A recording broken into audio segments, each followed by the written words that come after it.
नमस्कार विद्यार्थी मित्रांनो, स्वागत आहे आपलं ITI स्किलच्या ऑनलाईन प्लॅटफॉर्मवरती. तर मित्रांनो, आजचा जो आपण टॉपिक पाहणार आहोत तो आहे ट्रान्सफॉर्मर. ट्रान्सफॉर्मर ही एक असा डिव्हाइस आहे जो की आपल्या इलेक्ट्रिकल क्षेत्रामधील सर्वात महत्वाचा, सर्वात इम्पॉर्टंट आणि सर्वात उपयुक्त असा डिव्हाइस म्हणजे आपला ट्रान्सफॉर्मर. ट्रान्सफॉर्मर आपण फक्त ट्रान्समिशन लाईन मध्ये नाहीच, छोट्या छोट्या इक्विपमेंट पासून ते मोठ्या मोठ्या इक्विपमेंट पर्यंत आपण ट्रान्सफॉर्मरचा यूज करतोच. नवे नवे तर आपण आपल्या घरामध्ये जी काय आपली लाईट कमी जास्त होती त्याच्यासाठी एक स्टॅबलायझर वापरतो, त्याच्यामध्ये ट्रान्सफॉर्मरचा उपयोग असतो.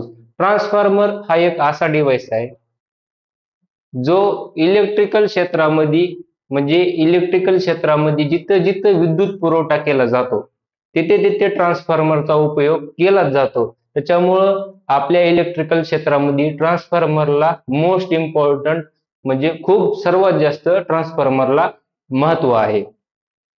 तर मित्रांनो, हा ट्रान्सफॉर्मर वापरायचा कशासाठी, त्याचा उपयोग काय, त्या ट्रान्सफॉर्मरच्या भागाचे नाव काय, ट्रान्सफॉर्मर काय असतो, हे आपण ह्या व्हिडिओमध्ये पाहणार आहोत. सविस्तर माहिती ह्या व्हिडिओमध्ये आपण पाहणार आहोत. तर व्हिडिओ आवडल्यास नक्कीच लाईक करायला, शेअर करायला, सबस्क्राईब करायला विसरू नका. चला तर मित्रांनो, आपण ट्रान्सफॉर्मरला सुरुवात करू. सर्वात प्रथम ट्रान्सफॉर्मर म्हणजे काय? Transformer is a device that changes in electrical current in alternating circuit through electromagnetic induction. म्हणजे ट्रान्सफॉर्मर हा एक असा डिव्हाइस आहे जो इलेक्ट्रोमॅग्नेटिक इंडक्शनमुळे व्होल्टेज मध्ये बदल घडवून आणतो. व्होल्टेज मध्ये बदल घडवून आणतो म्हणजे काय करतो? व्होल्टेजला कमी किंवा जास्त करायचं काम हा ट्रान्सफॉर्मर करतो. व्होल्टेजला कमी किंवा जास्त करायचं काम हे कशावर करतो? इलेक्ट्रोमॅग्नेटिक च्या तत्वावर कार्य करतो. Farad law of electromagnetic induction. त्याच्यामध्ये ट्रान्सफॉर्मरची जी काही आपली कॉईल असते, हे बघा, ही ट्रान्सफॉर्मरची ही कॉईल असते. हा जो आहे हा ट्रान्सफॉर्मरचा सिम्बॉल आहे, पण कोणता? हा आहे स्टेप अप ट्रान्सफॉर्मर. ह्याच्यामध्ये ह्या जे दोन रेषा दाखविल्यात मी, हे आहे का? हे आहे म्युच्युअल इंडक्शन. हा ट्रान्सफॉर्मर पूर्ण म्युच्युअल इंडक्शनच्या तत्वावर कार्य करतो आणि इलेक्ट्रोमॅग्नेटिक इंडक्शन, म्युच्युअल इंडक्शन मुळे व्होल्टेज मध्ये बदल घडवून आणतो. आता मित्रांनो, हा बदल कामून घडवून आणायचा, व्होल्टेज कामून वाढवायचं, तर आपण आपल्या घराबाहेरली जी ओव्हरहेड ट्रान्समिशन लाईन बघतो त्याच्यामध्ये आपल्याला घरगुती तर 220 आणि कमर्शियल असेल तर 440 चा व्होल्टेज लागते. पण जी मोठे मोठे स्टील टावर असतात त्याच्यामध्ये जर आपण बघितलं तर त्या ट्रान्समिशन लाईन मध्ये 132 केव्ही, 220 केव्ही, 400 केव्ही, 765 केव्ही एवढ्या मोठ्या प्रमाणात व्होल्टेज स्टेप अप करून ट्रान्सफर केल्या जातं. आता एवढा व्होल्टेज वाढवायचा कशाला? लक्षात घ्या मित्रांनो, हा व्होल्टेज आहे केव्ही मध्ये. हे बघा, 220 केव्ही, 400 केव्ही, 765 केव्ही, आणखीन अपग्रेडेड व्हर्जन त्यांना तयार केले 1200 केव्ही पर्यंत व्होल्टेज स्टेप अप करण्याचं ठरवलंय. तर एवढा व्होल्टेज वाढवायचा कशाला? सर्वप्रथम ट्रान्सफॉर्मर जी आपला आहे तो ट्रान्सफॉर्मर फक्त व्होल्टेज मध्येच बदल घडवून आणतो. बाकी पॉवर आणि फ्रिक्वेन्सी जे आहे त्याच्यामध्ये कुठल्याही प्रकारचा बदल घडवून आणत नाही. पॉवर आणि frequency are constant in transformer. पण मित्रांनो, हा व्होल्टेज वाढवायचा, व्होल्टेज वाढवला म्हणजे व्होल्टेज मध्ये जर बदल झाला तर करंट मध्ये सुद्धा बदल होतो, कारण voltage is inversely proportional to the current. का? व्होल्टेज वाढला की करंट कमी होणार आणि व्होल्टेज जर कमी झाला तर करंट काय होणार? वाढणार. इथंच आपल्या ट्रान्समिशन लाईनचं आपल्याला उत्तर मिळालं की व्होल्टेज वाढवायचा कशाला? व्होल्टेज का म्हणून वाढवायचा?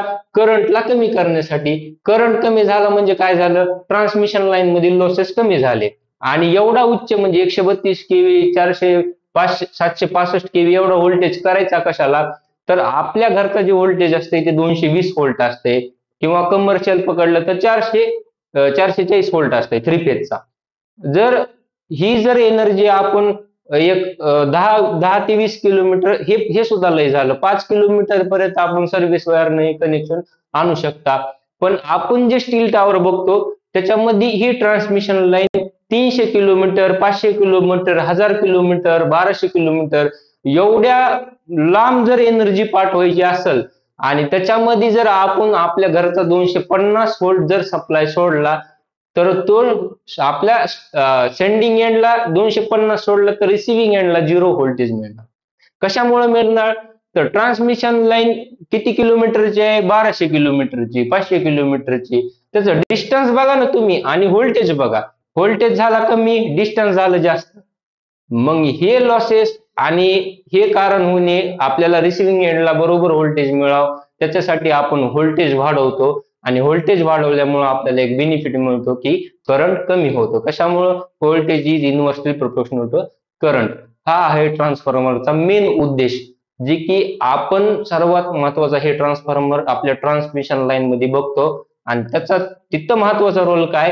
व्होल्टेज स्टेप अप करणे. तर हे झालं ट्रान्सफॉर्मरची बेसिक माहिती आहे, ट्रान्सफॉर्मरचं इंट्रोडक्शन. तर ट्रान्सफॉर्मरची त्याच्या कार्यावरून, त्याच्या रचनेवरून, त्याच्या फंक्शन वरून काही टाइप्स पडतात. आता ते काय टाइप्स पडतात ते आपण पाहू. तर पहिला ट्रान्सफॉर्मरचा टाइप काय? बाय फंक्शन, म्हणजे त्याच्या कार्यावरून किंवा त्याच्या वापरावरून त्याचे टाइप पडतात. पहिला त्याचा टाइप आहे पॉवर ट्रान्सफॉर्मर. दुसरा त्याचा टाइप आहे ऑटो ट्रान्सफॉर्मर. तिसरा त्याचा टाइप आहे डिस्ट्रीब्युशन ट्रान्सफॉर्मर.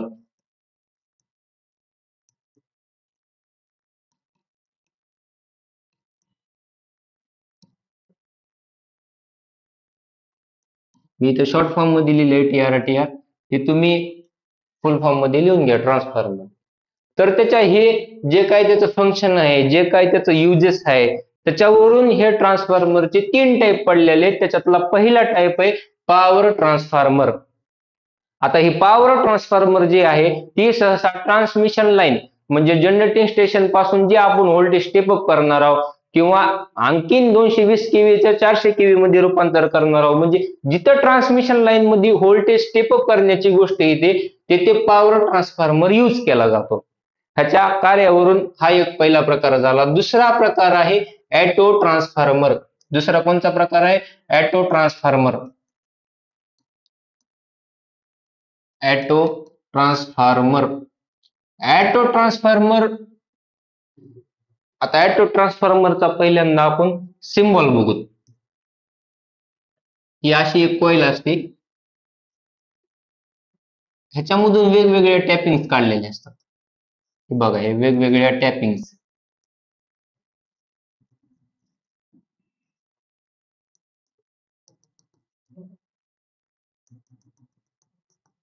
हे बघा मित्रांनो, आता ह्या 3 जे आहेत का, ह्या डॉटेड लाईन आहे, आणि एक आहे का ती सरळ लाईन आहे. आता ऑटो ट्रान्सफॉर्मरचा हा सिम्बॉल असतो.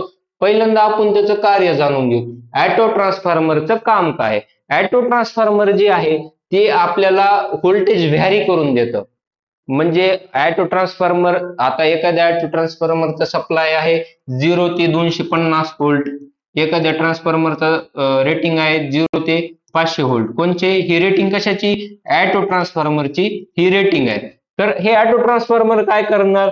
आपल्याला 0, आता समजा आपल्याला ह्याची रेटिंग काय 0 ते 250 व्होल्ट, म्हणजे हा सिंगल फेजचा ट्रान्सफॉर्मर आहे. मग ह्याच्यामध्ये आपल्याला 50 व्होल्ट जर पाहिजे असेल एखाद्या डिव्हाइसला, किंवा एखाद्या इलेक्ट्रॉनिक इक्विपमेंट वगैरे कशाला जर 50 व्होल्ट सप्लाय असेल, तर ह्या ऑटो ट्रान्सफॉर्मरचे हो का, ही टॅप जे आहे का ही 50 व्होल्टची, लगेच हा टॅप असा फिरवायचा, त्यांना 50 व्होल्ट आपल्याला सप्लायवर आणायचा, लगेच ह्या ऑटो ट्रान्सफॉर्मर मधून 50 व्होल्ट आपल्याला सप्लाय मिळून जाईल. म्हणजे एक सोप्या भाषेत सांगायचं झालं तर ऑटो ट्रान्सफॉर्मर हा आपल्याला व्होल्टेज व्हॅरी करून देतो. पण कुठपर्यंत व्हॅरी करून देतो? जेवढी ऑटो ट्रान्सफॉर्मरची रेटिंग आहे. आता इथं 0 ते 500 व्होल्ट मध्ये 0 ते 500 व्होल्ट मधला जेवढा काही सप्लाय आहे तेवढा आपल्याला व्होल्टेज व्हॅरी करून भेटल. उदाहरणार्थ 400 व्होल्ट, 300 व्होल्ट, किती बी, म्हणजे किती 0 ते 500 व्होल्टच्या मधला. हे आहे आपल्या ऑटो ट्रान्सफॉर्मरचं काम. ह्याचा सिम्बॉल हा असतो. ही एक मोठी कॉईल असते, त्याला वेगवेगळ्या टॅपिंग्स दिलेले असतात, त्याला ऑटो ट्रान्सफॉर्मर म्हणतात. आपल्या पॉवर ट्रान्सफॉर्मरचा जनरली पॉवर, मी काय म्हणलं, power transformer voltage step up करून देतो, त्याच्यामुळे त्याला पॉवर ट्रान्सफॉर्मर म्हणतात. मग व्होल्टेज स्टेप अप करून देतो म्हणजे त्याचा सिम्बॉल कसा झाला, ही प्रायमरी साईड ह्याचे टर्न्स कमी, ही सेकंडरी साईड ह्याचे टर्न्स जास्त. आता हे मी डीप मध्ये पुढे सांगतो, हे प्रायमरी टर्न्सचे कामून कमी जास्त, हे सेकंडरी कॉइलचे टर्न्स कामून जास्त.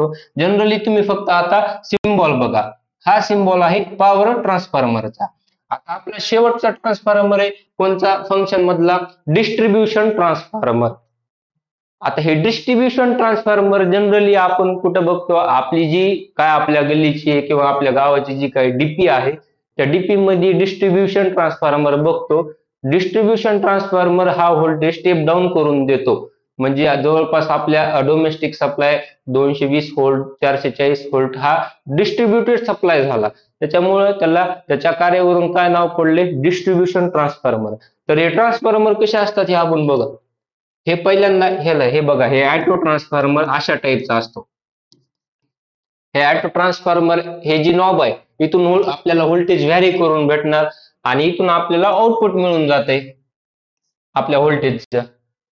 जे काय आपलं व्होल्टेज व्हॅरी केलेलं आहे ते आपल्याला इथून आउटपुट मिळून जाणार, ह्याला ऑटो ट्रान्सफॉर्मर म्हणतात. पॉवर ट्रान्सफॉर्मर मोठा असतो कारण तो व्होल्टेज स्टेप अप करून देतो आणि जनरली हा power transformer step up voltage साठी वापरतात, त्याच्यासाठी ह्याचं स्ट्रक्चर मोठं असते.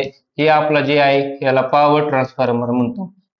आणि ही आपला गावाच्या बाहेरचा, गल्लीच्या बाहेरचा हा ट्रान्सफॉर्मर, किंवा आपल्या शहराच्या बाहेर म्हणजे एवढ्या मोठ्या प्रमाणात सबस्टेशनच असते शहराच्या बाहेर म्हणलं तर.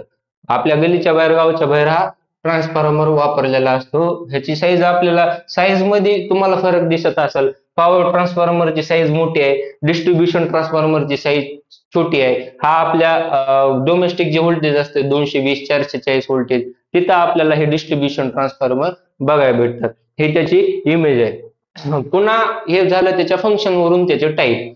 पुन्हा आहे इन्स्ट्रुमेंट ट्रान्सफॉर्मर. आता मी म्हणलो ट्रान्सफॉर्मर फक्त आपले ट्रान्समिशन लाईन मध्येच वापरत नाहीत, ट्रान्सफॉर्मर वेगवेगळ्या इक्विपमेंट मध्ये सुद्धा वापरतात. त्याच्यामध्ये मोस्ट इक्विपमेंट मध्ये वापरणारा ट्रान्सफॉर्मर आहे, तो पहिला ट्रान्सफॉर्मर आहे सिटी, आणि दुसरा आहे पीटी.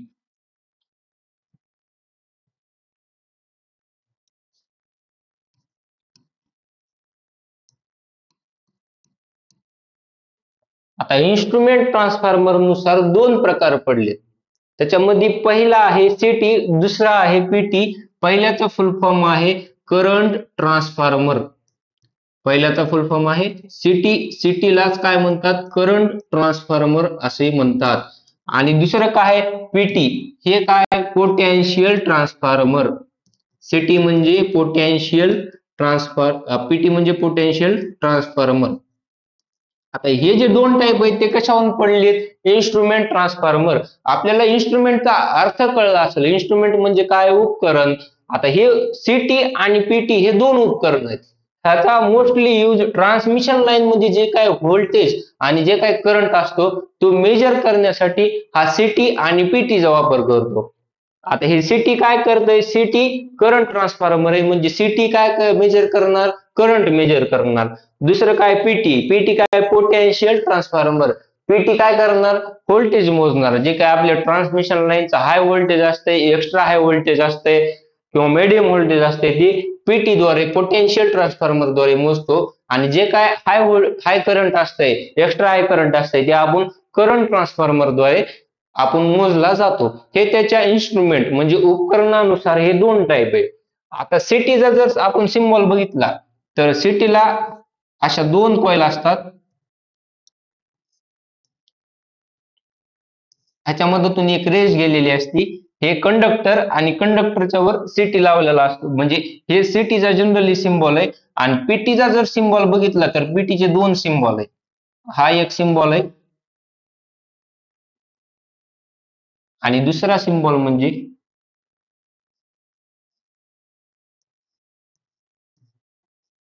Step down ट्रान्सफॉर्मरचा symbol. हे झाले सिम्बॉल, तुम्ही मेन म्हणजे लक्षात ठेवा, कारण तुम्हाला जर मोस्ट इम्पॉर्टंट जे काही तुमचे ओव्हरऑल वाले असतील, जे काही एक्सटर्नल वाले असतील, त्याच्यामध्ये ट्रान्सफॉर्मर मध्ये काहीच जास्त काय विचारत नाहीत, कारण डीपली त्यांना बी नॉलेज नसते. मेन काय विचारणार, सिम्बॉल, त्याचं फंक्शन वगैरे. तर त्याच्यामुळे तुम्ही सिम्बॉल वर असं हे म्हणजे लक्ष द्या जरा सिम्बॉलवर. हा सिटीचा सिम्बॉल झाला, हा पीटीचा सिम्बॉल झाला. मी सिम्बॉल कामून घेत नाही, कारण सिम्बॉल कामून घेत आहे, कारण मोस्टली इम्पॉर्टंट जे काय आपलं एक्सटर्नल आहे ते सिम्बॉल विचारते. हा आपल्या सिटी करंट ट्रान्सफॉर्मरचा हा सिम्बॉल आहे आणि पोटेन्शियल ट्रान्सफॉर्मरचा हा सिम्बॉल आहे. तर आपण जे काही ट्रान्समिशन लाईन मध्ये सिटी असतो ते अशा प्रकारे दिसतो. आणि हे झाला आपला पीटी. ह्याला पोटेन्शियल ट्रान्सफॉर्मर म्हणतात आणि ह्याला करंट ट्रान्सफॉर्मर म्हणतात. हे बघा असे ह्याच्यामध्ये इन्सुलेटर असते, ह्याच्यामध्ये सुद्धा इन्सुलेटर असते. हे झाले इन्स्ट्रुमेंट ट्रान्सफॉर्मरचे दोन टाईप. आता त्याच्यानुसार आपण पुढचे प्रकार बघू. बाय व्होल्टेज लेवल, ह्याला आयएमपी द्या. मोस्ट इम्पॉर्टंट म्हणजे जे काय आपली ट्रान्समिशन लाईन आहे त्या ह्या बाय व्होल्टेज लेवल या तत्वावर म्हणजे या दोन टाईप वर काम करतात. त्याच्यामध्ये पहिला टाईप आहे step up transformer. Step up transformer, हे दोन टाईप जे मी दिलो, हे दोन टाईप एकदम महत्वाचे आहेत आपल्या ट्रान्समिशन लाईन मध्ये. आणि दुसरा आहे step down transformer.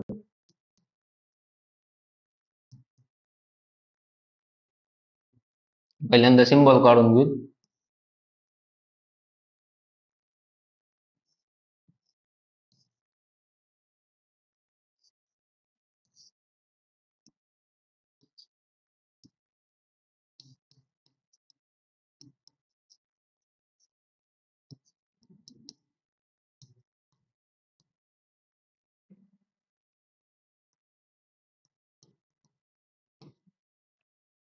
Step up ट्रान्सफॉर्मरचा हा सिम्बॉल आहे आणि स्टेप डाऊन ट्रान्सफॉर्मरचा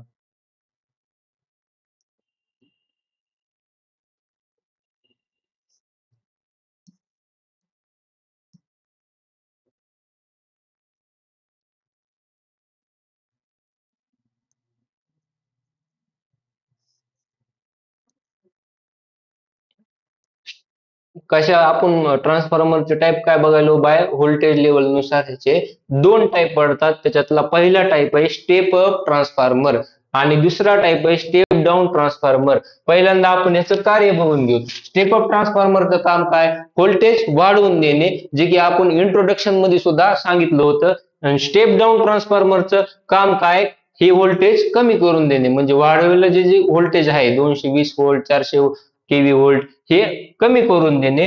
आणि स्टेप अप ट्रान्सफॉर्मरचा सिम्बॉल हा आहे. ह्याची प्रायमरी जी वाइंडिंग असते त्याचे टर्न्स कमी दाखवायचे आणि सेकंडरी जी वाइंडिंग असते त्याचे टर्न्स जास्त दाखवायचे. आणि स्टेप डाऊन ट्रान्सफॉर्मरचा हा सिम्बॉल आहे ज्याची प्रायमरी वाइंडिंगचे टर्न्स जास्त दाखवायचे आणि सेकंडरी वाइंडिंगचे टर्न्स कमी दाखवायचे. आता मी बोलत म्हणालो प्रायमरी वाइंडिंग आणि सेकंडरी वाइंडिंग. आता प्रायमरी वाइंडिंग काय आहे, सेकंडरी वाइंडिंग काय आहे ते आपण समजून घेऊ. आता स्टेप अप ट्रान्सफॉर्मर मध्ये प्रायमरी वाइंडिंग एका ट्रान्सफॉर्मरच्या कोअरवर केली जाते आणि स्टेप अप ट्रान्सफॉर्मर मध्ये प्रायमरी वाइंडिंगचे नंबर ऑफ टर्न्स कमी असतात आणि सेकंडरी वाइंडिंगचे नंबर ऑफ टर्न्स जास्त असतात. आणि ह्याच्यामध्ये म्युच्युअल इंडक्शन होऊन आपल्याला व्होल्टेज वाढवून भेटतो, ज्याला की आपण काय म्हणतो, स्टेप अप ट्रान्सफॉर्मर. आणि जे का आपला स्टेप डाऊन ट्रान्सफॉर्मर आहे त्याच्यामध्ये प्रायमरी वाइंडिंगचे नंबर ऑफ टर्न्स जास्त असतात आणि सेकंडरी वाइंडिंगचे नंबर ऑफ टर्न्स कमी असतात, जे की आपल्याला हे जास्त व्होल्टेज घेणार आणि आपल्याला कमी व्होल्टेज आउटपुट देणार. ह्याला आपण काय म्हणतो, स्टेप डाऊन ट्रान्सफॉर्मर. त्याचे सिम्बॉल लक्षात ठेवा. फंक्शन कळालं तुम्हाला. स्टेप अप ट्रान्सफॉर्मरचं काम व्होल्टेज वाढवून देणे, स्टेप डाऊन ट्रान्सफॉर्मरचं काम व्होल्टेज कमी करणे. हा जो हे दोन टाईप आहेत ते कशाहून पडलेत, व्होल्टेज लेवलनं. काय करायले, व्होल्टेज वाढवायले आणि कमी करायले, त्याच्यानुसार हे दोन टाईप पडलेले. तर ही जी आपली ट्रान्समिशन लाईन मध्ये सर्वात महत्वाची जी आपले ट्रान्सफॉर्मरचे टाइप्स आहेत ही दोन टाइप्स आहेत, स्टेप अप ट्रान्सफॉर्मर आणि स्टेप डाऊन ट्रान्सफॉर्मर. तर त्याच्यानंतर आपण पुढला टाइप पाहणार आहोत, बाय फेज आणि बाय कोर मटेरियल. ह्याच्यामध्ये बाय फेज आणि बाय कोर मटेरियल दोन टाईप पडलेले. ह्याच्यातला म्हणजे ट्रान्सफॉर्मरचं किती बाय फेज. आता ह्याच्यामध्ये ट्रान्सफॉर्मरचा टाईप आहे कोणता, सिंगल फेज ट्रान्सफॉर्मर आणि थ्री फेज ट्रान्सफॉर्मर. हे कशाहून दोन टाईप पडलेले आहेत बाय फेज नुसार, सिंगल फेज ट्रान्सफॉर्मर आणि थ्री फेज ट्रान्सफॉर्मर. आणि बाय कोर मटेरियल ह्याचा आपण पुढे इमेज मध्ये डीपली पाहू. कोर जे काय आपल्या ट्रान्सफॉर्मर मध्ये आपल्या ट्रान्सफॉर्मर बनवताना जे काय धातू वापरलेले, जे काय मटेरियल वापरलेले, त्याच्यानुसार हे बाय कोर मटेरियल हे टाईप पडलेले. पहिला टाईप काय बाय फेज ह्याच्यानुसार पडलेला आहे, कशा single phase transformer, three phase transformer. आणि दुसरा बाय कोर मटेरियल. ह्याच्यामध्ये बाय कोर मटेरियल मध्ये कोर कोर टाईप ट्रान्सफॉर्मर आणि शेल टाईप ट्रान्सफॉर्मर. पहिले हे दोन प्रकार पडतात. ह्याच्यामध्ये कोर म्हणजे ही कोरवर ही वाइंडिंग केलेली जाते. हे बघा मित्रांनो, ही कोरवर ही जी काय आपली वाइंडिंग आहे ह्याला काय म्हणतात, कोर टाईप ट्रान्सफॉर्मर. ही वाइंडिंग सुद्धा कोरवरच केलेली आहे, पण ह्याच्या डिझाईन नुसार ह्याचा काय नाव पडलेले, शेल टाईप ट्रान्सफॉर्मर. म्हणजे शेल टाईप ट्रान्सफॉर्मर म्हणजे हे बघा आपल्याला चौकोन अशी कॉईल दिसती आणि म्हणजे कोर दिसती आणि कोरच्या मदत ही वाइंडिंग दिसते. हो का, ह्याच्यामध्ये हे कोर टाईप ट्रान्सफॉर्मर, हे कोर टाईप आणि हे शेल टाईप. कोर टाईप मध्ये हे सिंगल फेज ट्रान्सफॉर्मर ज्याच्यामध्ये दोन वाइंडिंग असणार, प्रायमरी आणि सेकंडरी. आणि हे थ्री फेज ट्रान्सफॉर्मर. आता थ्री फेज ट्रान्सफॉर्मर मध्ये तुम्हाला तीनच वाइंडिंग मिळतात. ह्याच्यामध्ये पहिल्यांदा कोरच्या आधी प्रायमरी वाइंडिंग केले जाते आणि प्रायमरी वाइंडिंग वर इन्सुलेशन टाकून सेकंडरी वाइंडिंग केलेले जाते. तसंच शेल टाईप मध्ये सुद्धा असणार. हे सिंगल फेज टाईप, हे थ्री फेज, आणि हे शेल टाईप मध्ये सिंगल फेज आणि हे थ्री फेज. तर शेल टाईप मध्ये काय दिसायला तुम्हाला फरक, वाइंडिंग कोरच्या मधात आहे आणि आपल्या कोर टाईप मध्ये वाइंडिंग कोरच्या बाहेर आहे. हे त्याच्या मटेरियल वरून त्याचे प्रकार पडलेले आहेत. आता मित्रांनो, हा आपण जर कोर बघायला गेलं ही ट्रान्सफॉर्मरची, तर ही कोर आहे का, ही लॅमिनेटेड कोर असते. ही सिलिकॉन स्टील पासून बनलेली असते. लक्षात ठेवा, विचारते ट्रान्सफॉर्मरची कोर कशापासून बनलेली असते, तर सिलिकॉन स्टील पासून बनलेली असते. ही कोर लॅमिनेटेड असते. का म्हणून असते ते आपण पुढे पाहूच.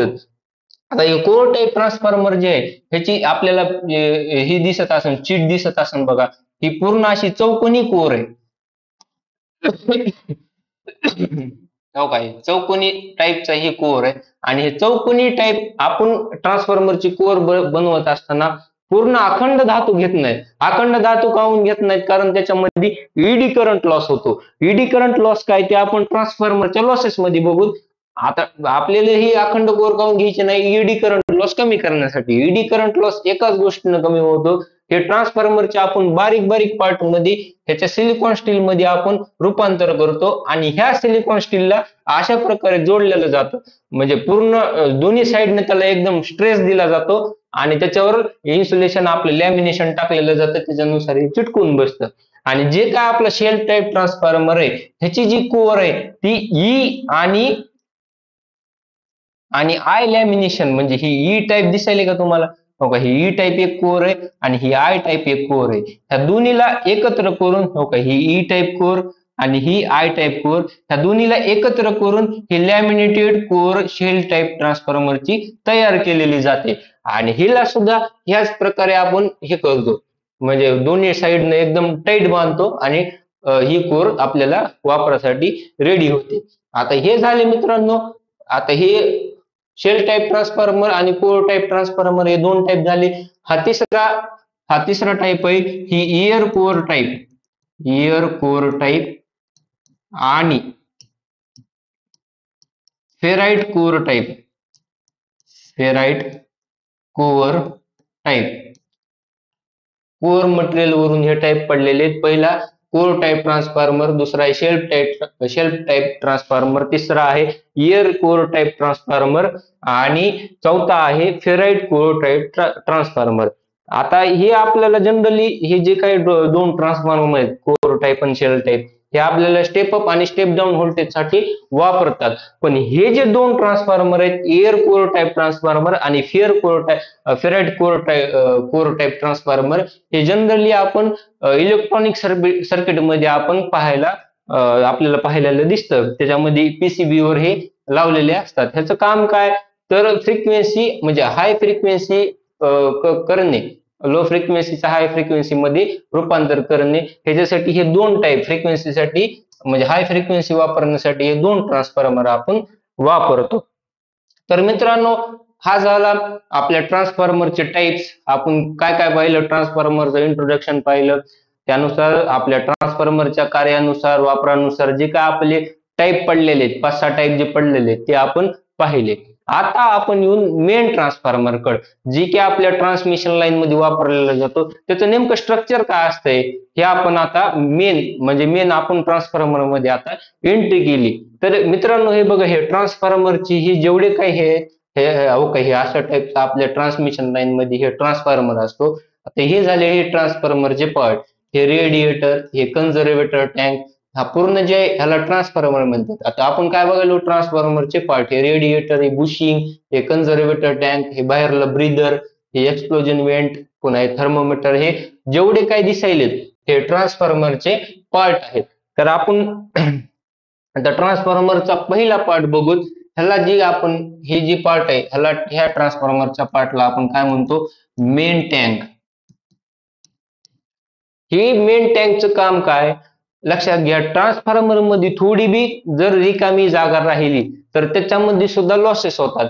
पण ते पाहण्याआधी आपण काय बघू, हे मेन टँक. आता हे मेन टँक जी आहे त्याच्यामध्ये जी काय आपली स्टेप अप स्टेप डाऊनची जी काय आपण कॉईल तयार केलेली, कोर तयार केलेली, ही मेन टँक मध्ये टाकली जाते. मेन टँक मध्ये ठेवल्यानंतर पूर्ण मेन टँक आता मोकळाच असतो. आता हे मोकळा राहिला म्हणजे काय झालं, लॉसेस तयार होणार. लॉसेस तयार आपल्याला होऊ द्यायचे नाहीत. लॉसेस तयार न होण्यासाठी आपण ह्याच्यामध्ये काय करतो, हे कोर ह्याच्यामध्ये ठेवल्यानंतर ह्याच्यामध्ये मिनरल ऑइल भरतो. मिनरल ऑइलच काय म्हणतात, नेफ्था ऑइल.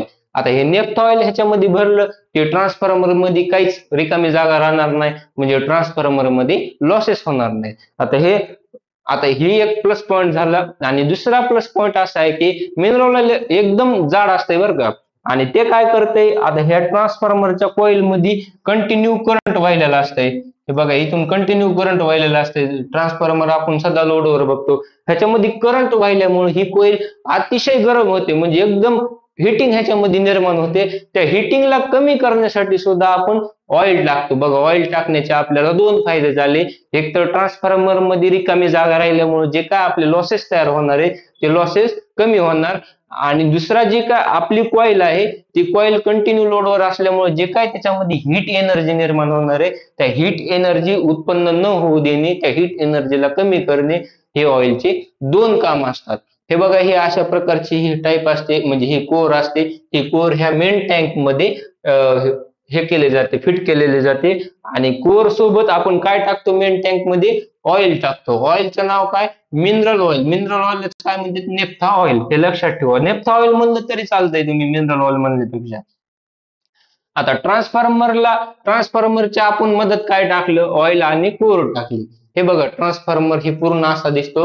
आता ट्रान्सफॉर्मरच्या वर ही सर्वात आपल्याला मोठी टाकी दिसते का, ह्या मोठी टाकीला कन्झर्वेटर टँक किंवा एक्सपान्शन टँक असं म्हणतात. ह्या टाकीचं नाव काय, कन्झर्वेटर टँक किंवा एक्सपान्शन टँक. आता ह्याच्यामध्ये काय करते, जे काय आपण मेन टँक मध्ये ट्रान्सफॉर्मरचं मिनरल ऑइल टाकलेलं आहे ह्याच्यामध्ये अर्ध मिनरल ऑइल भरलेलं असते. हे बघा, हे कन्झर्वेटर टँक जे आहे का ह्याच्यामध्ये अर्धा भाग जे आहे का ह्या कन्झर्वेटर टँकचा ह्याच्यामध्ये ऑइल भरलेलं असते. आता हे ऑइल काऊन भरलेलं असते, जेव्हा आपल्या हीट एनर्जी निर्माण करते कॉईल, जेव्हा आपली हीट एनर्जी निर्माण करते तेव्हा आपलं जी काही ऑइल आहे ते उकळायला लागते. सहजच आहे, आपण जर गॅसवर जर दूध ठेवलं ते खालून त्याला काय मिळाली, हीट एनर्जी मिळाली. हीट एनर्जी मिळाल्यामुळे काय होईल, जिथं आपलं थंड दूध आहे ते गरम व्हायला चालू करते. आणि गरम झाल्यामुळं नुसतं गरम होत नाही, उकळ्या मारायला लागते आणि वर येते, पातेल्याच्या बाहेर येते. तसंच ह्याच्यामध्ये होतंय, जी काय आपली कॉईल पासून जी हीट निर्माण होईल ती अतिशय उष्ण असते. आणि ते हीट मुळे काय होते, कॉईल उखळायला लागते. उखळायला लागल्याच्या नंतर त्या मेन टँक पासून बाहेर येण्यासाठी त्याला जागा पाहिजे का नाही, त्याच्यासाठी आपण हे अर्ध भरतो. जेव्हा ते ऑइल उखळायला लागते तेव्हा ही टँक पूर्ण भरते, म्हणजे हे ऑइल काय होतंय, उष्णतेमुळे वरी जाते. मग ह्याच्यासाठी आपण हे मेन टँक अर्धी भरतो. आणि दुसरं एक कारण म्हणजे जेव्हा ट्रान्सफॉर्मरचं ऑइल उकळून कमी होते तेव्हा ही एक्स्ट्रा ऑइल जी आपण ह्याच्यामध्ये कन्झर्वेटर मध्ये जी एक्स्ट्रा एक्स्ट्रा ऑइल वापरलेलं आहे का ते ह्या पाईपामार्फत मेन टँक मध्ये आपण पाठवतो. म्हणजे मेन टँक मध्ये ऑटोमॅटिक जात आहे. कशामुळे याच्यामध्ये अर्ध ऑइल भरलेलं असते आणि ट्रान्सफॉर्मरच्या मेन टँक मध्ये पूर्ण ऑइल भरलेलं असते. ते उकळून उकळून कमी झाल्यामुळे कन्झर्वेटर टँक मधून ते ऑइल मेन टँक मध्ये ऑटोमॅटिक जाते. आता राहिला विषय 2-3 वर्ष जर ट्रान्सफॉर्मर जर आपण मेंटेनन्स केलं नाही, ट्रान्सफॉर्मर मध्ये जर ऑइल बदललं नाही, तर ह्या कन्झर्वेटर टँक वरच एक पाईप असते. आता हे पाईप काय करते, हो का इथं पाईप दिसायला, ह्या पाईपामधूनच ऑइल आपण बाहेरून टाकू शकतात. आता ह्या जी काय आपली ही कन्झर्वेटर टँक दिसायला त्याच्या बाहेर ही तुम्हाला हे बघा हे पाईप आलेला दिसायलाय आणि हे निळा डब्बा दिसायलाय. आता हे निळा डब्बा नसून ह्याला काय म्हणायचं, ब्रीदर म्हणायचं. आता हे ब्रीदरचं काम काय, आता ट्रान्सफॉर्मरचं ऑइल वरी आलं त्याला खाली जाण्यासाठी थोडी तरी मदत हवा गेली पाहिजे का नाही. जेव्हा आपण बघा आपण पाण्याची बाटली भरून घ्यायची, पाण्याच्या बाटलीला उलट करायचं पण त्याच्यामध्ये हवाच जाऊ द्यायची नाही, म्हणजे वरी होल वगैरे पाडून बोट लावायचं. काय होणार, पाणीच खाली जाणार नाही. जेव्हा त्याच्यामध्ये ऍटमॉस्फेरिक प्रेशर निर्माण होईल, हवा त्याच्यामध्ये इन्सर्ट करण, तेव्हाच ते पाणी खाली जाते. तसंच आता हे ऑइल उकळून उकळून वरी आलं त्याच्यामध्ये हवा जाऊन त्याला म्हणजे हवेच्या जोरावर त्याला खाली आणायचं, तर इथून त्याची इनलेट हवा मधत जाते आणि ट्रान्सफॉर्मरचं ऑइल खाली येतं आणि ही जिथून हवा मधत जाते त्याला काय म्हणतात, ब्रीदर म्हणतात. आता ब्रीदरचं आपण पुढं पाहू. ठेवू का हे ब्रीदर. आता हे ब्रीदर मध्ये काय होतं, हवेमध्ये काय असते, ओलावा असते, ह्युमिडिटी असते, मॉइश्चर असते हवेमध्ये. मग ज्या आपण जे काय हवेमध्ये ओलावा आहे, जे ओलावा सुकून घेण्यासाठी आपण ह्या ब्रीदरचा उपयोग, ब्रीदर मध्ये सिलिका जेलचा उपयोग करतात. हे बघा निळ निळ दिसायले काय, हो का इथं इटकरी कलरचं, ह्याला काय म्हणतात, सिलिका जेल. ह्या सिलिका जेलचं काय, जे काय हवेमध्ये आपली आर्द्रता आहे, जे काय आपलं मॉइश्चर आहे ते शोषून घेण्याचं काम ह्या सिलिका जेलचं करतं. पण आता हवेमध्ये काय फक्त म्हणजे हेच असते का, ओलावाच असते का, हवेमध्ये धूळ सुद्धा असते. आणि मेनली ट्रान्सफॉर्मर धुळीच्या ठिकाणी, म्हणजे धुळीच्या ठिकाणी नाही, बाहेर डीपीवर लावलेला असतो, तिथं ट्रॅफिक वगैरे असते, त्याच्यामुळं रस्त्यावर तर धुरळाच असणार. मग ह्या धुरळ्याला किंवा या धुळला रोखण्यासाठी हे सिलिका जेल काम करत नाही. हा सिलिका जेल फक्त काय करणार, ओलावा शोषून घेणार. मग आता ही धूळ तर हवेमार्फत मदत गेली नाही पाहिजे. मग त्याच्यासाठी काय करायचं, तर ह्या सिलिका जेलचे 2 टाईप पडतात. एक सिलिका फिल्ड ब्रीदर आणि म्हणजे हे ब्रीदरचे 2 टाईप पडतात, सिलिका फिल्ड ब्रीदर आणि ऑइल सिलिका फिल्ड ब्रीदर. आता ह्याच्यामध्ये बघा इथं तुम्हाला ऑइल दिसत आहे. आता हे ऑइल काय करणार, ही काय जी काय आपली ब्रीदर मधून हवा पास करणार आहे त्या कन्झर्वेटर टँक मध्ये, हे ऑइल जे आहे का आपल्याला जी काय आपली डस्ट असेल, जी काय धूळ असेल त्या धुळीला आपल्याकडे शोषून घेणार आणि आपली जी काय पाणी असते हवेमध्ये, म्हणजे आर्द्रता असते ते, त्याच्यामध्ये हे आपले सिलिका जेल आपल्याला ते हवेमधील ह्युमिडिटी आपल्याकडे शोषून घेणार आणि धूळ शोषून घ्यायचं काम काय कोण करणार, हे ऑइल करून टाकते. तर हे ब्रीदर, ह्याला ब्रीदर म्हणतात, ह्याच्यामध्ये सिलिका जेल आणि ऑइल असते. हे बघा नवीन ट्रान्सफॉर्मर मध्ये अशा टाईपचे सुद्धा आपल्याला ब्रीदर बघायला भेटते. आता त्याच्यानंतर ब्रीदर झाला, आपण हवेपासून धुळीपासून सुद्धा आपलं ट्रान्सफॉर्मरचं संरक्षण केलं. आता ट्रान्सफॉर्मरची जी काय आपली कन्झर्वेटर टँक असते आणि जी काय आपली ट्रान्सफॉर्मरची मेन टँक असते, ह्याच्यामध्ये काय असते, इथून पाईप इथं गेलेला असते. कशासाठी, हे उकळून उकळून ऑइल कशामध्ये जाणार, कन्झर्वेटर टँक मध्ये. पण इथे एक ट्रान्सफॉर्मरचा बॉस लावलेला असते, ज्याला की आपण काय म्हणतो, बकहोल्स रिले म्हणतो. आता बकहोल्स रिलेचं काम काय आहे, आता ट्रान्सफॉर्मर मध्ये जर ऑइल जर जास्त हीट झालं, कन्झर्वेशन टँक सुद्धा फुटायला आला, एवढ्या मोठ्या प्रमाणात हीट जर निर्माण झाली, आता आपल्या घरामध्ये काय करतो, जर ओव्हरलोड प्रोटेक्शन साठी, ओव्हर करंट प्रोटेक्शन साठी आपण काय करतो, एमसीबी यूज करतो. एमसीबी काय करते, ओव्हर व्होल्टेज आलं की ट्रिप करते. तसं ट्रान्सफॉर्मर मध्ये सुद्धा काहीतरी फंक्शन पाहिजे ना, म्हणजे जास्त जर हीट एनर्जी निर्माण झाली, जास्त जर ऑइल गरम व्हायला लागलं, ते फुटून बाहेर येऊन म्हणजे ट्रान्सफॉर्मरला ब्लास्ट करून त्याच्यासाठी आपण काय सेफ्टी लावलेली असते, तर बुकहोल्स रिले आपण लावलेला असतंय. ह्या बुकहोल्स रिले मध्ये असं फंक्शन असते की त्याच्यामध्ये एक मर्क्युरी असते, मर्क्युरी स्विच असते, जी की आपल्या ह्याच्यावर म्हणजे तापमानावर काम करते. त्याचं तापमान इथं मर्क्युरीचं तापमान ह्या बुकहोल्स रिले मध्ये सेट केलेलं असतंय आणि त्याच्यामुळे काय करते, ते लगेच जर ट्रान्सफॉर्मरच्या ओव्हर रेटेड जर हीट वाढली आपल्या ऑइल मधली हीट वाढली तर ते काय करते, मर्क्युरी ह्या बुकोजलेलीला ट्रिप करते आणि आपला ट्रान्सफॉर्मर कार्य करायचं बंद करतो. जेव्हा त्या ऑइलचं टेम्परेचर नॉर्मल होईल तेव्हा हे ऑटोमॅटिक ट्रान्सफॉर्मर चालू होणार. आणि हे बुकोज रिले लावलेला कुठं असतो, आपल्या ट्रान्सफॉर्मरच्या मेन टँक आणि कन्झर्वेटर टँकच्या मध्ये हा बुकोज रिले लावलेला असतो. आता हा बुकोज रिलेवर सुद्धा विश्वास नाही, म्हणजे बाय चान्स ह्याच्यामध्ये जर काही खराबी आली तर खराबी आल्यानंतर ट्रान्सफॉर्मर डायरेक्ट ब्लास्ट करेल ना. आणि ट्रान्सफॉर्मर पब्लिक प्लेसेस मध्ये सहसा असतो, मग आजूबाजूच्या लोकांना वगैरे लोक जर असले तर त्यांना नुकसान होईल. म्हणजे नुकसान होईल म्हणजे मरते ना तेवढी हीट जर अंगावर पडली तर.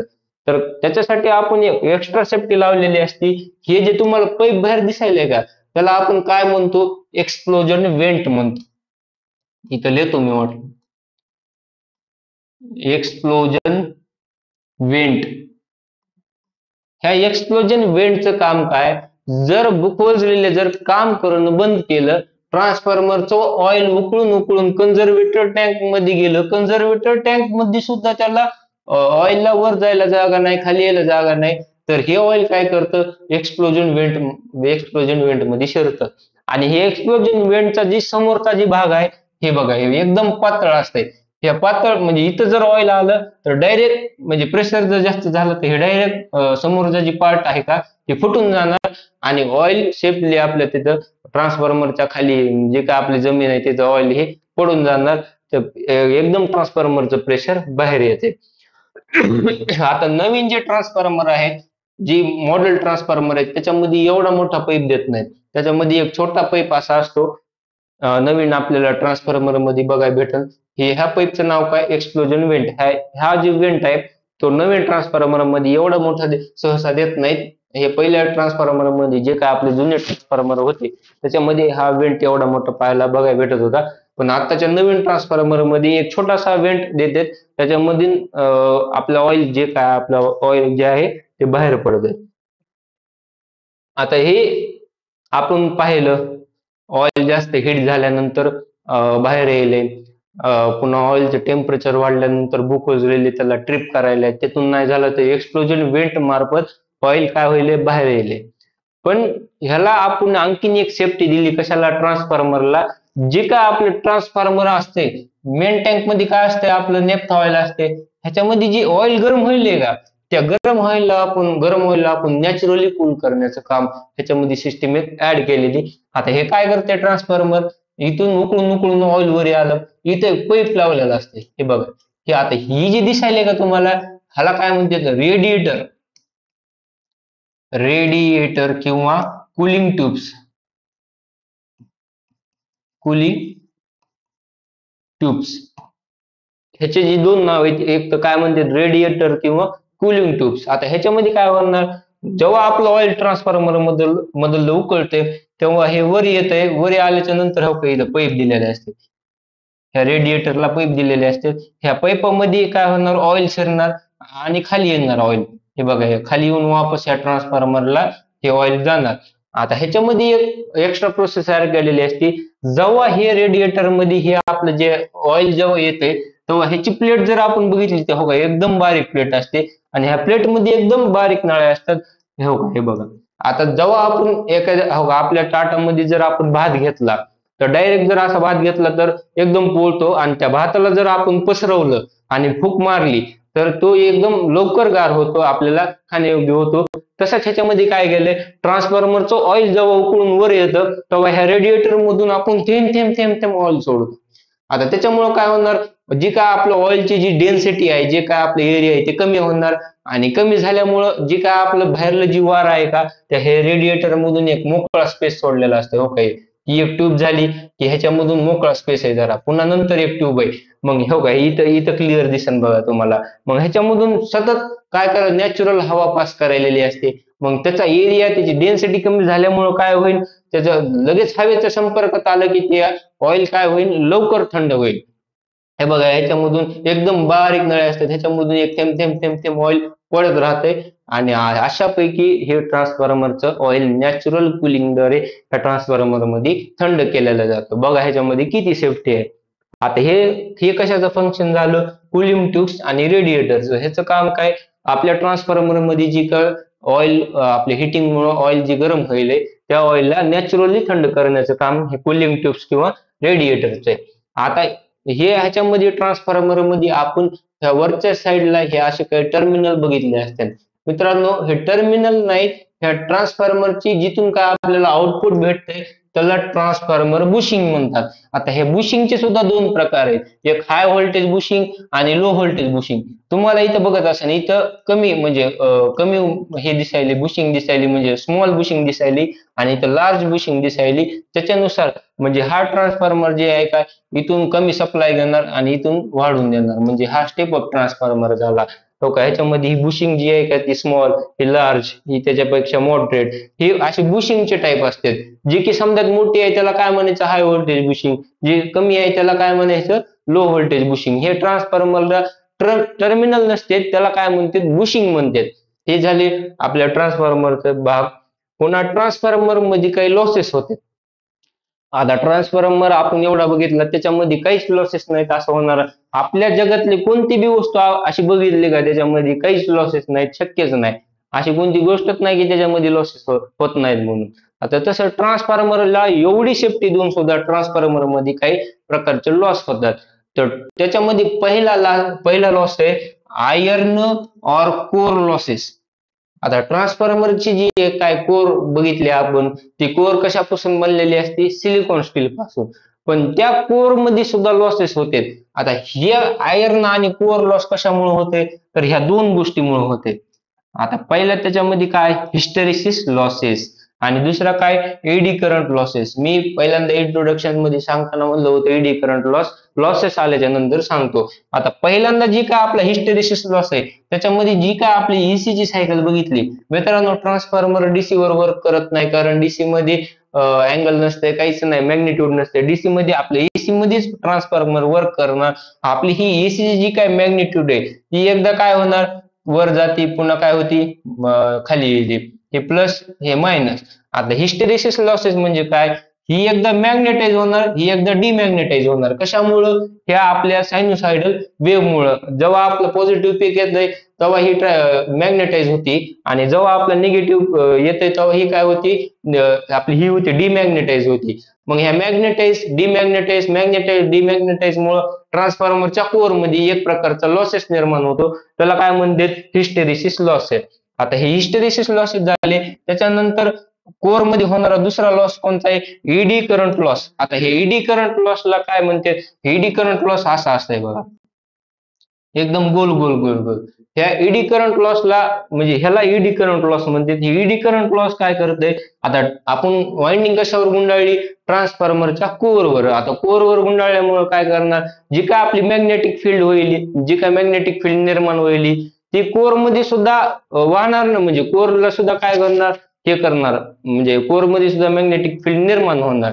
त्याच्यासाठी आपण काय करतो ईडी, मग त्याच्यामुळे काय होतं ईडी करंट लॉस निर्माण होते. एक जी काय आपली ट्रान्सफॉर्मरची कोर आहे त्याच्यामध्ये मॅग्नेटिक फील्ड निर्माण म्हणजे ह्याच्यामध्ये वाहणार. कशामुळं ह्याच्या ट्रान्सफॉर्मर जी काय आपण कॉईल लावलेली त्याच्यामुळे ह्याच्यामध्ये सुद्धा मॅग्नेटिक फील्ड निर्माण होती. मग निर्माण झाल्यामुळे काय करते अशा प्रकारचा ईडी करंट लॉस निर्माण होते. हा ईडी करंट लॉस खूप भयंकर असते. ह्याच्यामुळे ट्रान्सफॉर्मरची हीट एनर्जी वाढत आहे. मग ह्याच्यासाठी आपण काय उपाय करतो, आयर्न जी काय आपली कोर आहे का ती आपण सिलिकॉन स्टील पासून लॅमिनेटेड करतो. मग लॅमिनेटेड झाल्यामुळे काय होणार ह्याच्यामध्ये जी काय आपलं मॅग्नेट म्हणजे मॅग्नेटचा गुणधर्म काय, जे काय लोखंडाच्या संपर्कात आल्यानंतर ते काय करते आपल्याकडे खेचून घेते. पण ह्याच्यावर जर आपण लोखंडाला न म्हणजे मॅग्नेट न बनणार जर आपण जर इन्सुलेशन चढवलं तर ते काय करते ईडी करंट लॉसला कमी करते. म्हणजे आपण ह्याच्यावर काय करतो एक प्रकारचं लॅमिनेशन चढवतो, त्याच्यामुळे हा ईडी करंट लॉस कमी होऊन जाते.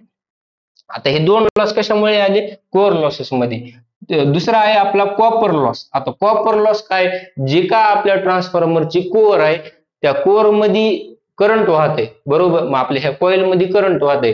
मग करंट वाहताना जे आपल्या कॉपरच्या कॉइल पासून काहीतरी प्रमाणात विरोध होते त्याला काय म्हणतो आपण कॉपर और ओहमिक लॉस.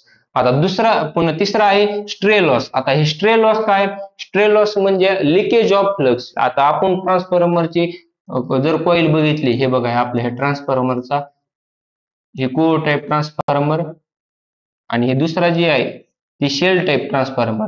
आता ह्याच्यामध्ये काही प्रमाणात फ्लक्स लिकेज होते. आता बघा ना, इथून फ्लक्स इथं जाणार, इथून फ्लक्स इथं जाणार. मग हे एवढ्या जे गॅप मध्ये जी काय आपले फ्लक्स लिकेज होईल त्याला काय म्हणतो, स्ट्रे लॉसेस म्हणतो. हा स्ट्रे लॉस निर्माण होण्याचं काम कशामुळे, हा मॅग्नेटिक फ्लक्स जे काय आपले लिकेज होईल त्याच्यामुळे हा स्ट्रे लॉस बनतो. हा स्ट्रे लॉस जे आहे का, ते आपल्या कोर टाईप ट्रान्सफॉर्मर मध्ये जास्त प्रमाणात बघायला भेटतो आणि शेल टाईप ट्रान्सफॉर्मर मध्ये कमी प्रमाणात बघायला भेटतो. पुन्हा तिसरा आहे डायइलेक्ट्रिक लॉस. आता हे डायइलेक्ट्रिक लॉस जे आहे आपल्या ट्रान्सफॉर्मर मधला, त्याच्यामध्ये जे का आपलं ट्रान्सफॉर्मरचं इन्सुलेशन आहे त्याच्यामध्ये काही प्रमाणात विरोध होतोय आपल्या ऑइल पासून, आपल्या लॅमिनेटेड कोर पासून. त्याला काय म्हणतो, डायइलेक्ट्रिक लॉसेस. त्यानंतर धन्यवाद मित्रांनो. आपल्या ट्रान्सफॉर्मरची व्हिडिओची माहिती तुम्हाला कशी वाटली कमेंट मध्ये नक्की सांगा. तसेच व्हिडिओ आवडल्यास लाईक करायला, शेअर करायला, सबस्क्राईब करायला विसरू नका. धन्यवाद.